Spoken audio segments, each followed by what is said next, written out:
மக்கள் தலைவா திரைப்பட இசை வெளியீட்டுக்கு வருகை தந்துள்ள பத்திரிகையாளர்கள், ஊடகவியலாளர்கள் மற்றும் மேடையில் இருக்கின்ற அன்பு சகோதரர் திரு கே பாக்கியராஜ் அவர்களுக்கும், சகோதரர் ஆர் உதயகுமார் அவர்களுக்கும், சகோதரர் ராதாரவி அவர்களுக்கும், சகோதரர் மாஞ்சல் சம்பத் அவர்களுக்கும், ஐயா திரு பழக்கருப்பை அவர்களுக்கும், அவருக்கு ஞாபகம் கையிலையான்னு தெரியல, 1986 தீர்த்தக்கரை மீனவர் படம் எடுத்தார். அவர் மணிவண்ணன் இயக்குனர், நான் அதில் உதவி இயக்குனர். 40 வருஷம் கழிச்சு இன்னைக்கு மேடையில் நீங்களும் ஒன்றா உட்காந்துருக்கோம். கடவுளுக்கும் காலத்துக்கும் மற்றும் மேடையில் இருக்கான பேரரசு, நந்தா பெரியசாமி, தீனா, இயக்குனர் எழில், விருதாசாரதி, சகோதரர் ரங்கநாதன், என்னுடைய கதை வசனகர்த்தா, எழுத்தாளர் சங்க பொதுச் செயலாளர் தியாகத்தொழியாளர் அனைவருக்கும் மற்றும் வரவு தந்துள்ள நண்பர்கள் அனைவருக்கும் என்னுடைய வணக்கம், மாலை வணக்கம், மதிய வணக்கம் சொல்லி கூப்பிட்டு வந்தாரு ரவிமரியா. ஆரம்பிக்கும் போதே மாலையை ஆச்சு பாக்கியராஜ் இரவு வணக்கம் சொல்லிட்டு தான் போனேன். ஏன்னா கீழே உட்காந்துருக்க இது மாதிரி கீழே உட்காந்துருக்கும் போது அவருடைய நண்பர் அங்கே உட்காந்துருக்காங்க. இவங்கெல்லாம் பேசி அப்புறம் கடைசியா நீ பேசுறதுக்குள்ள நைட் ஷோ முடிஞ்சிருந்தான்னு தான் நினைச்சு கீழே உட்காந்துருப்பாங்க. அது மாதிரி இருக்கு. ஆனா ஏன் இவ்வளவு பேர் திரண்டு வந்திருக்காங்கன்னா அது ரவிமரியாவோட நட்பு தான். இந்த மேடையில இவ்வளவு பேர் இருக்கிறது காரணம் ரவிமரியாவோட நட்பு தான். ரவிமரியா மிகச்சிறந்த ஒரு பண்பாளன், நல்ல நடிகன் மட்டுமல்ல, மிகச்சிறந்த பண்பாளன், நட்புக்காக எதையும் செய்யக்கூடிய மிகச்சிறந்த மனிதன். ஏன் சொல்றேன்னா, அவர் சினிமாவில் ஒன்னா பணம் கொடுக்குறாம நடிச்சிருக்கலாமே தவிர உண்மையில எல்லாருக்கும் உதவி பண்ணக்கூடிய ஒரு நல்ல மனசுடைய ஒரு நடிகன், நல்ல மனதுடைய இயக்குனர், நல்ல மனதுடைய படைப்பாளி. ஒரு சமயம் நாங்கள் டைரக்ஷன் பிரசிடென்ட் செக்ரட்டரியா இருக்கும்போது எங்க உறுப்பினர் எல்லாருக்குமே பொங்கல் தீபாவளிக்கு அவங்களுக்கு ட்ரெஸ்ஸஸ், ஸ்வீட்ஸ் இது போல எல்லாருக்கும் இப்போ கொடுப்போம். இப்போ யாராவது ஒருத்தர் நம்மளுடையோ அது மாதிரி பண்ணி இது பண்ணிருவோம். ஒரு தடவை வெளியே யாரையும் கேட்க மாட்டாங்க, நம்ம யாரையாவது பண்ணலாம் அப்படின் போது நான் இவங்ககிட்ட சொன்னேன், ரவிமரியா கிட்ட, ரவி நீ எதாவது பண்ண முடியுமான்னு. சார் எவ்வளோ சார் பண்ணுவாங்க? ஒரு 15 லட்சம் ரூபா தேவைப்படுறாங்க. உடனே நான் பண்ணிடுறேன் சார். நான் சொன்னேன் பண்றேன், நாங்கள் ஏதோ ஒரு படத்துக்கு ஒரு ஹீரோ போட்டு அந்த படத்தை நான் வாங்கி தந்துடுறேன். நான் வாங்கி தரல, ஆனா எந்த வித எதிர்பார்ப்பும் இல்லாம உடனே அன்னைக்கே அந்த பணத்தை கொடுத்தாரு. பணம் கொடுத்தன்னு கூட இது வரைக்கும் யாரும் சொல்லல. அதனால சினிமாவில் நடிக்கிறான், பணம் கொடுக்குறான், நடிக்கிறான்னு நினைக்காதீங்க. அது திரையில இருக்கலாம். ஆனா திரையில அவன் 15 லட்சம் ரூபா வாங்கும் போதே, அதாவது 1 கோடி ரூபா வாங்கும்போது 10 லட்சம் ரூபா பணம் கொடுக்கறது, உதவி பண்றதுங்கிறது வேற விஷயம். ஆனா பணம் 10 லட்சம் ரூபா பணம் வாங்கும் போதே 15 லட்சம் ரூபாய் இயக்குனர் சங்க உறுப்பினருக்காக நன்கொடைய கொடுத்தவர் இயக்குனர் ரவிமரியா. அந்த அளவுக்கு நட்பும் நல்ல மனசும் கொண்டவர். அவர் மக்கள் தலைவான்னு இன்னைக்கு ஒரு ஹீரோ வந்திருக்காரு. எவ்வளவு பயம் பாருங்க, கதாநாயகன் சொல்லிட்டாரு, கதைக்கு நாயகன். என்ன ஹீரோவா வில்லனா காமெடினா வண்டி ஓடிட்டு இருக்கு, யாரும் கெடுத்துடக்கூடாதுன்ற பயம். அந்த பயம் தேவையில்லைன்னு நினைக்கிறேன். ஏன்னா அந்த சாங் இப்ப உண்மையிலேயே மியூசிக் டைரக்டர் 2 சாங் தான் அங்க பார்த்தோம். ஒரு நல்ல மியூசிக் டைரக்டர் வெளியே வரதுக்கு உண்டான பிரசவிப்பதற்கான ஒரு நல்ல களமா இந்த திரைப்படம் அமைஞ்சிருக்கு. தொழிற்சாலாமல் இருக்கு. வாழ்த்துக்கு நிச்சயமா நீங்க ஒரு நல்ல மியூசிக் டைரக்டரா வருவீங்க. அந்த இது தெரியுது பார்க்கும்போது. அது போல என் ட்ரெய்லர் ஏன் போடலன்னு கேட்டேன். இல்லை சென்சார் பண்ணேன். பொதுவாக பிரிவு தேட்டரில் போடும்போது யாரும் சென்சார் பண்றதில்லை. அது கொஞ்சம் பார்க்கும்போது இது ஒரு வில்லங்கமா இருக்குன்னு நினைச்சா கொஞ்சம் பிரிவு தேட்டர் பயப்படுவாங்க. அப்போ பிரிவு தேட்டரில் பயப்படுற அளவுக்கு அந்த படம் இருக்கு அப்படின்னு தெரியுது. அதனால பரவாயில்ல ரவி, நீங்க நாளைக்கு தலையாவும் பயப்பட வேண்டியதா இருக்கு, மக்கள் தலையாவும் பயப்பட வேண்டியதா இருக்கு. 15-12 வருஷத்துக்கு முன்னாடி தலைவாவும் பயப்பட வேண்டிய சிச்சுவேஷன் இருந்தது. இன்னைக்கு வந்திருக்க மக்கள் தலைவாவும் பயப்பட வேண்டிய சிச்சுவேஷன் இருக்கு. உண்மையே நான் படம் பண்ணும்போது அந்த ஒரு நெருக்கடி எங்களுக்கு இல்லை. நான் பிரிவு தேர்தல் படம் போதும் சென்சார் பண்ண வேண்டிய அவசியம் இல்லை.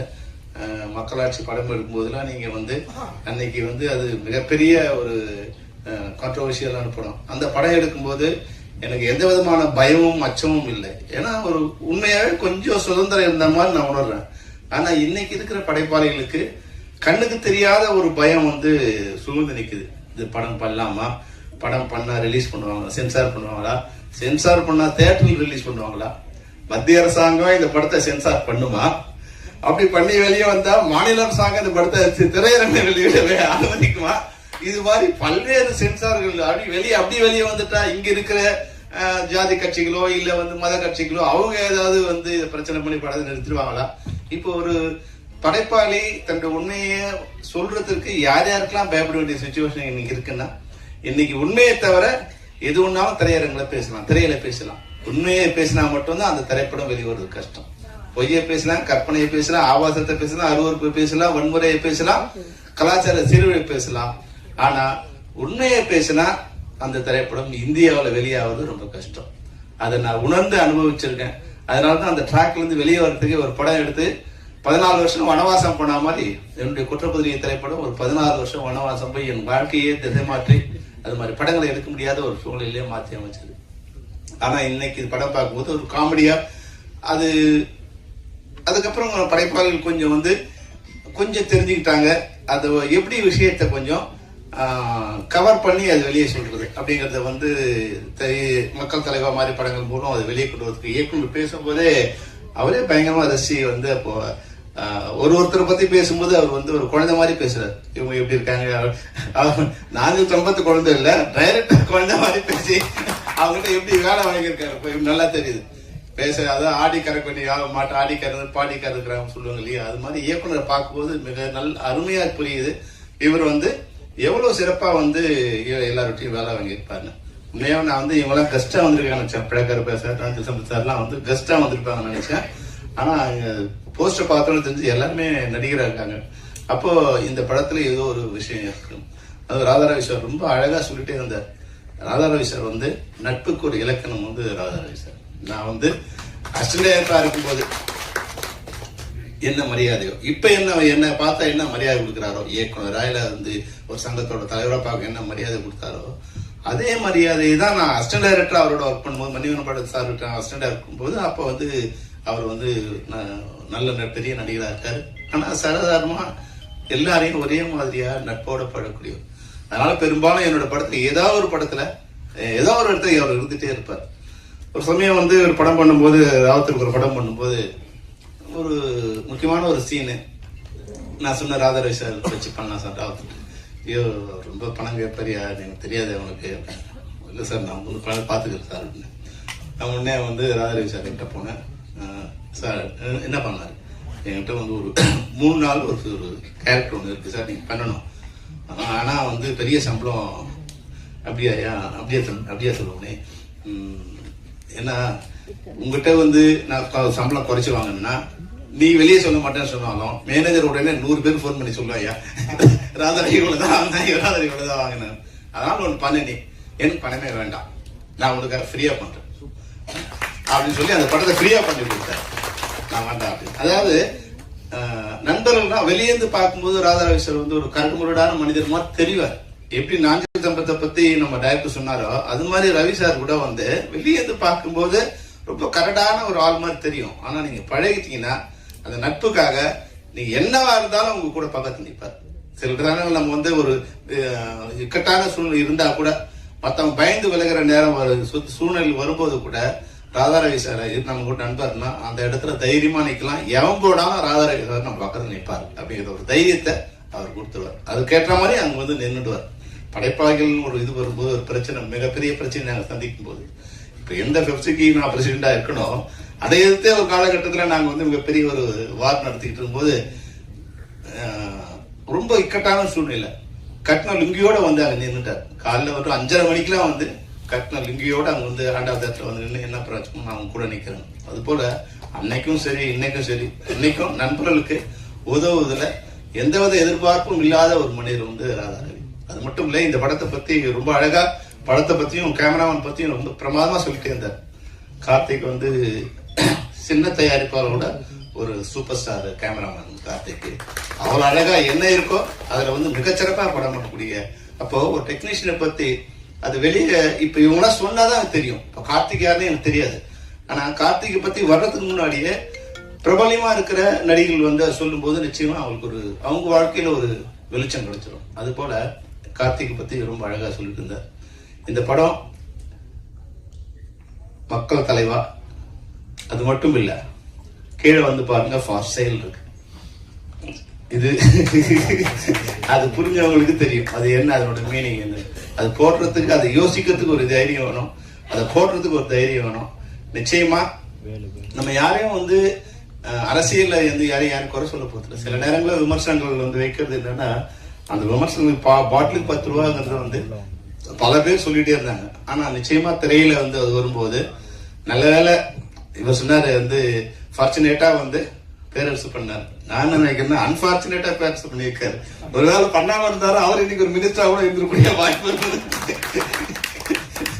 நிச்சயமா அந்த வாய்ப்பை வந்து ஏன்னா அவர் தான் வந்து என்ன தம்பி விஜய் வந்து வச்சு அன்னைக்கு சிஎம் எலெக்ஷன் பாட்டு ஒன்று சிவகாசியில போட்டு நிச்சயமா அந்த பாட்டு தான் வந்து காலை முழுக்க அந்த பாட்டு தான் போட்டு இருந்தாங்க. அவர் ஒரு வேளை வந்து எலெக்ஷன் முன்னாடி இந்த சீனை கட் பண்ணி அந்த சீன் நடிச்சிருந்தாலும் எனக்கு மினிஸ்டரா கூட இருந்தக்கூடிய வாய்ப்பு இருந்திருக்கும். அந்த அளவுக்கு நெருக்கமான ஒருத்தர். அவருடைய பாடல்கள் பிரபலியமானது. அவர் இதில் நடிச்சிருக்காரு. அதுக்குள்ள எல்லாமே நண்பர்கள் நடிச்சிருக்காங்க. இந்த பாடல் வந்து நிச்சயமா படம் பார்க்கும்போது, அந்த ஸ்கிரீனை பார்க்கும்போது, இயக்குனரோட பேச்சை பார்க்கும்போது, நாங்க ட்ரெய்லர் பார்க்கல, ஆனாலும் வந்து ட்ரெய்லர் போல இயக்குனரோட கன்னி பேச்சு வந்து இந்த படம் எவ்வளவு சிறப்பா நகைச்சுவையா வரும். அதே நேரத்தில் நம்ம ரவிமரியோட பாட்டு பார்க்கும்போது கொஞ்சம் காமெடியா தான் இருந்தது. அவர் வந்து ஹீரோயினோட டான்ஸ் ஆடுற மூவ்மெண்ட் இடுப்பா வச்சு ஆடும்போது அவர் கொஞ்சம் இடுப்பு வளையாது அவனுக்கு. நான் என்ன அந்த முதல் ஷாட் வரும்போது அந்த சட்டை வெளியே தூங்கிட்டு இருக்கும் போது ஏதோ பை மிஸ்டேக்ல வந்து சரியா இன் பண்ணாம வந்து ஆடாம போது நான் நினைச்சுக்கிட்டு இருந்தேன். ஆனா படம் முழுக்க வரும்போது அதை மெயின்டைன் பண்ணிட்டு இருக்கும். இது ஸ்டைல் போகுது. இப்ப நம்ம கொஞ்சம் வயசானவங்க அந்த ஜென்திக்கு நமக்கு தெரியல, அவன் அது போல ஆயிருக்கான்னு தெரிஞ்சது. அதை மெயின்டைன் பண்ணக்கூடிய அதாவது வந்து ரவிமரியோட பிளஸ் என்னன்னா, கரெக்ட் அவர் வந்து நானும் அவரோட சேர்ந்து ஒரு படம் மாட்டதா இருந்தது. அதுக்கு ஒரு முயற்சி பண்ணப்போ அப்பதான் எனக்கு ரவிமரியா வந்து நண்பனா எனக்கு நிறைய தெரியும். ஆனா ஒரு கிரியேட்டரா வந்து ரவிமரியா எப்படின்னா, அவரோட பிளஸ்ஸே வந்து அப்டேட்ல இன்னைக்கு மார்க்கெட்ல இன்னைக்கு இளைஞர்கள்கிட்ட இன்னைக்கு என்ன பிளஸ் இருக்கோ அதை வந்து கரண்டா சொல்லக்கூடிய, கரண்ட்ல பேசக்கூடிய, அதை பத்தி சிந்திக்கக்கூடிய, அதை பத்தி விரிவா சொல்லக்கூடிய ஒரு அறிவாற்றல் முடிந்த ஒரு படைப்பாளி வந்து ரவிமரியா. வெளியே வந்து காமெடியன் மாதிரி தெரியும், ஆனா அவரோட அறிவு வந்து எல்லாரையும் விட வந்து அரசியல் ஞானம், அரசியல் அறிவும், அதை பத்தியான விழிப்புணர்வு. ஏன்னா அது படிச்சதே அந்த அளவு இது சோசியல் சயின்ஸ் தான் படிச்சிருக்காங்க. அதனால வந்து சமூகத்தை பத்தியான ஒரு மிகச்சிறந்த அறிவு இருக்கு. அதை இந்த படத்துல வந்து காமெடியா வெளியே கொண்டு வந்திருக்கா நான் நினைக்கிறேன். அவர் என்னுடைய மிகச்சிறந்த நண்பர். எனக்கு நெருங்கிய நண்பர் வட்டாரத்துல ஒரு 10 பேர் இருக்காங்க. அந்த 10 பேர்ல வந்து ஒரு முக்கியமான ஆள் வந்து ரவிமரியா. என்ன என்னோட பிரச்சனை என்னவா இருந்தாலும், எனக்கு எப்போ தேவைப்பட்டாலும், எங்க இருந்தாலும் அந்த நேரத்துல வந்து அவர் நிற்கக்கூடிய நண்பர். அதனால அது நான் மட்டும் இல்லை, நீங்க மேடையை பார்த்தா தெரியும், இன்னும் நிறைய பேர் வந்து அவர் விட்டுருக்கலாம். அவர் நினைச்சிருந்தாருன்னா கீழே இருக்கிற அளவுக்கு வந்து இந்த அரங்கை ஃபீல் பண்ணக்கூடிய அளவுக்கு அவருக்கு நண்பர்கள் திரைத்துறையில் இருக்கு. எல்லாரும் அவர் நண்பர்கள் தான். அவங்க நீங்க வந்திருப்பாங்க. அவரோட நட்புக்கு, அவரோட மனசுக்கு, இந்த யூனிட்டோட கவிதாலயா சரவணனுக்கும் நான் வந்து இந்த சில்பாவுக்கும் ரவி சார் சொன்னேன், சார் உங்களுக்கு பார்த்தா கே பாலச்சந்திரன் மாதிரியே இருக்கு சார் அப்படின்னு சொன்னேன். அப்படியே ஆரம்பிச்சிருச்சாரு. அப்புறம் கவிதாலயா சரவணன், கவிதாலயாங்கிறது தமிழ் திரையுலகத்துல மிகப்பெரிய புரட்சிகரமான சின்ன படங்களை கொண்டு வந்த ஒரு நிறுவனம். ஒருவேளை கவிதாலயா ஒர்க் பண்ணீங்களான்னு கேட்டேன். இல்ல சார், என்னுடைய ஒய்ஃப் பேர் கவிதா, அது நான் முன்னாடி 20 வருஷத்துக்கு முன்னாடியே கவிதாலயா சரவணன் பேர் வச்சுக்கிட்டு இருந்தேன். அதனால ஏதோ ஒரு வகையில அது நல்ல திரைப்படங்கள் கொடுத்து அந்த கவிதாலய பேர் சரவணன் ஜாயின் பண்ணியிருக்கு. அதனால தயாரிப்பாளரா அவர் நிச்சயமா வெற்றி பெறுவார். அனைவருக்கும் மக்கள் தலைவாவை பணிபுரிந்த அனைத்து டெக்னீஷியன்ஸுக்கும், நடிகர் நடிகைகளுக்கும், தயாரிப்பாளருக்கும், பெப்சி சார்பிலையும், இயக்குநர் சங்கத்தின் சார்பிலையும் என்னுடைய மனமார்ந்த வாழ்த்துக்களை தெரிவித்துக் கொள்கிறேன். வெல்கை மக்கள் தலைவர். நன்றி, வணக்கம்.